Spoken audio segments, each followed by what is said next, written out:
I'm sad that this little girl's going home. She's amazing, but I know you're going to be so happy to have her back. I just want to go through all the things that she knows. She came here with a lot of good behaviors. You all had really good, just a really good, nice, fundamental happiness about training, interested, good attention, some good skills. You really did a great job with her. So I just want to show you some things. Some of these will be repeats and stuff, but you never know. Might be some new things you hadn't known beforehand. So anyway, all right, so we'll start from the beginning with the sits. She does it all sorts of different ways. I either ask her for a sit, the word. Sometimes I'll, if I'm just looking at her, she's super cute because she just offers that sort of default sit. When she doesn't know what else to do, she'll offer that sit. And by the way, I would reinforce that like crazy. When she's choosing to give you a sit versus jumping on you to get your attention, just reinforce that like all day long.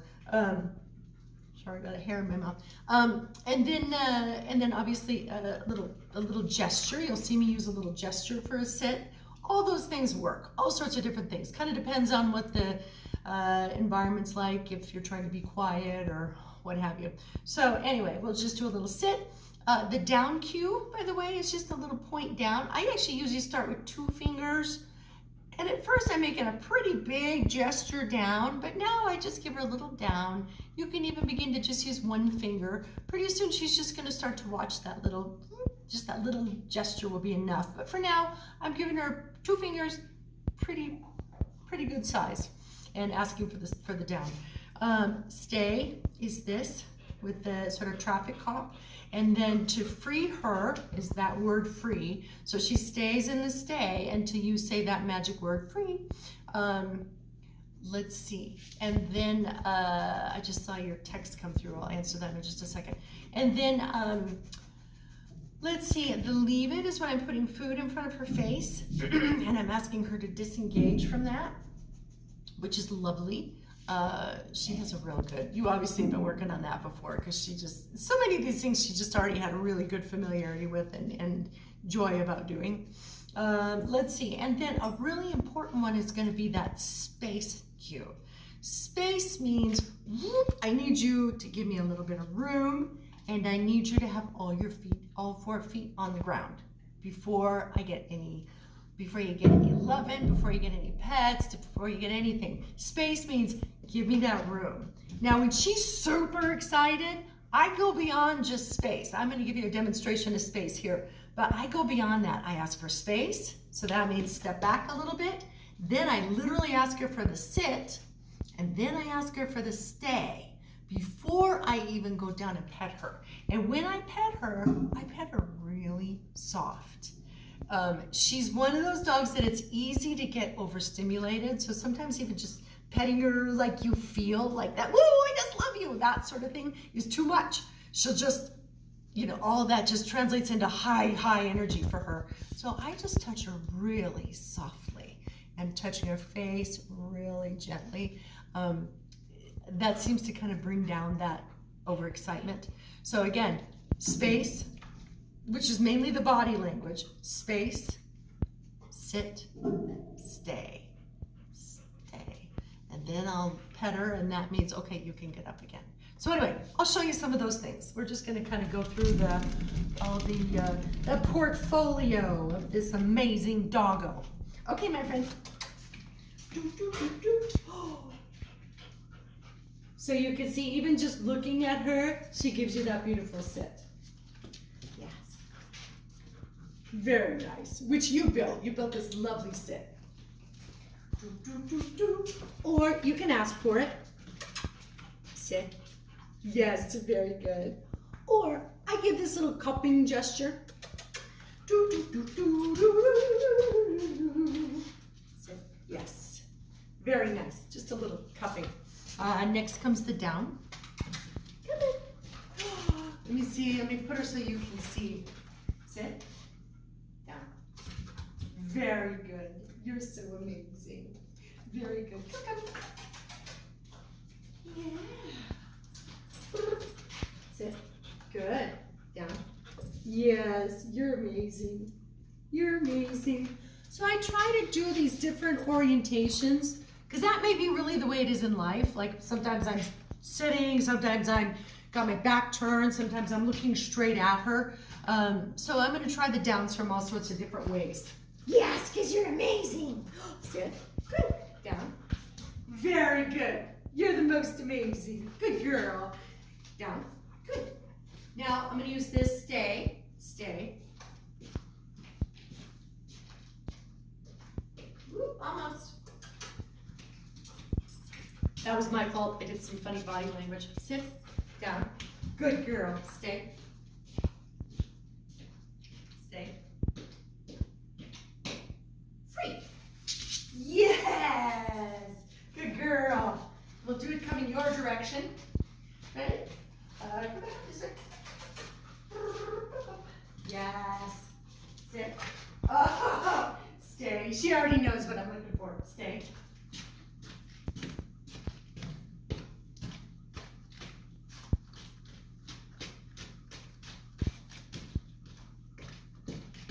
Free. Yeah, you're the best baby. You're the best baby. She's so good. Let me show you the leave it. So I've got a handful of food here and I'm going to put it right by her nose and it's her job to turn away. Oh, so good. Leave it. Yes, very good. You are the best baby. We'll do it again. Leave it. Oh, she's such an overachiever. She's so good. She's so good. Yes. Okay, now I'm going to run around a little bit, kind of get her excited, and then I'm going to ask for that space cue. So let me show you what that looks like.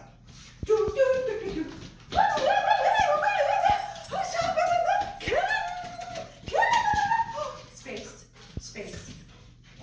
Very nice. Very good. Ready? Come on. So again, watch my body, real upright body posture. Come on. Yeah! Space. Very good. Very good. Yes. Ready? Come on. Space. Yes. Very good. Come on. Come on. Yeah, come on. I almost lost it. Space. Very good. Very good. Yes. Yes. So, in the controlled situation here in the training room, space works out great. I can ask for space. Sorry, my hair is getting crazy. I ask for space, she gives me that room, and she's lovely. But when she actually sees you or she sees something she's super excited about, that's when I go through that three-step process. I ask for the space, upright body. I ask for the sit, and then I ask for the stay. She needs those three sort of, that three-step process essentially to walk her through it because she gets really, as you know, she gets super excited. And so I'm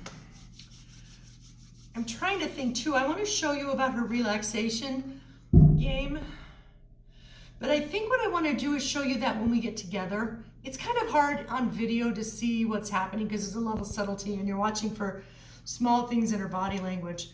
But essentially what we're teaching her to do is to know how to relax her body on cue.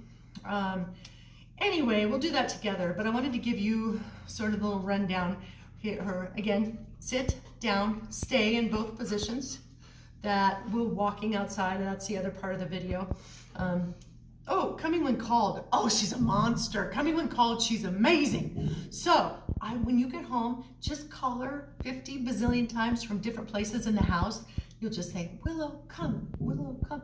Every time she comes to you, feed her like crazy and just lavish the attention.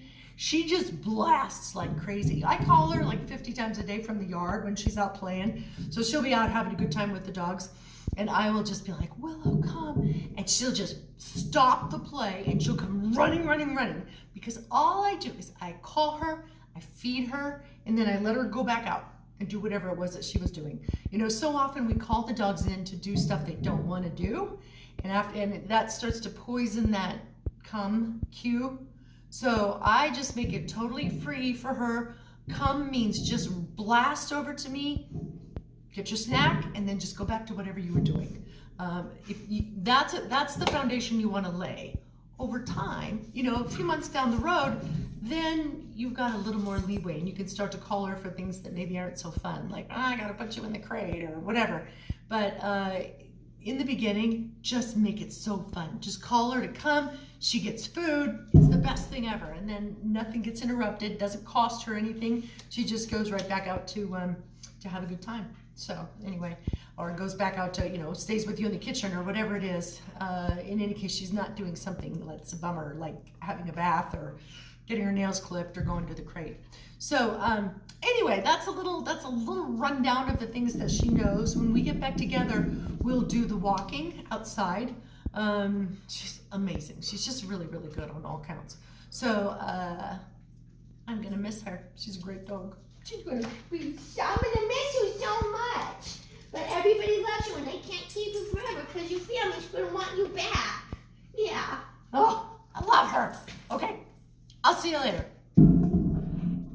I realized I wanted to say one more thing about the coming when called and show you, actually. But when you are all together, I'll show you the game that would be good to play with her. We just call it Puppy in the Middle. But anyway, in terms of keeping her recall really sharp, on top of what I told you, don't call her for anything that's a bummer. Secondly, don't call her over and over and over. So don't be like, Willow, come, Willow, come, Willow, come, Willow, come. I give them twice. If she doesn't come in 2 times, I'll go out and get her. But I'm telling you, this dog is a rocket with one. You just say, Willow, come, and she just comes blasting like crazy. So, but that's the thing, don't repeat. She gets twice, one little grace period, and then I would just march out and go get her. You really don't want to have her practice having you say that and not get not actually respond. So a little bit of practice, this puppy in the middle that we'll talk about. The second thing is that not to say it over and over and over again. And just basically, you know, those are basically the big things. And that will keep her that recall for a long time. The other thing is, you know, even with old dogs, I still treat old dogs. If they come fast to me, if I get a rocket recall, I'm still gonna treat them. It's the one behavior that I still treat most of their life for, because it's such an important one. You know, you feed her a bunch of times, and you know, 5 years from now, when there's a semi blasting down the road and you call her and she just comes barreling to you as fast as she can, you'll be happy you built that. Because it'll be that time you don't have any food on you or whatever. But as often as you can practice, and with food, feeding her a lot, not repeating, and doing a little bit of practice, you know, just a couple rounds once a week between the family, she'll keep this fantastic recall. So normally, if you've got people in the family, it's easier. But all that I do is I'm going to drop treats, sneak away, call her, drop treats over there, sneak away, call her, and then back and forth. If you've got family, everybody can call her back and forth, and she can just be ping-ponging to whoever's calling her. And you can just do it in the living room or do it in the backyard. But all that's gonna build a really great recall. Just, you know, and just do that once a week. She'll always keep a great recall. Okay, my friend, are you ready? So I'm gonna take some food here and I'm just gonna drop it on the ground. Willow, come! Willow, come! Yes! And you make it sound like the party is here. Willow, come! Yeah, good girl. Willow, come! Yes, good girl. So you just make it sound like it's the best thing ever to get to you. The party's wherever you're at. And like I said, I do it when they're out in the yard and they're playing or whatever. Because you're trying to get them to come to you when they're not very interested in coming to you. You're trying to exercise that muscle of coming to you even though they're involved in play or they're involved in something else.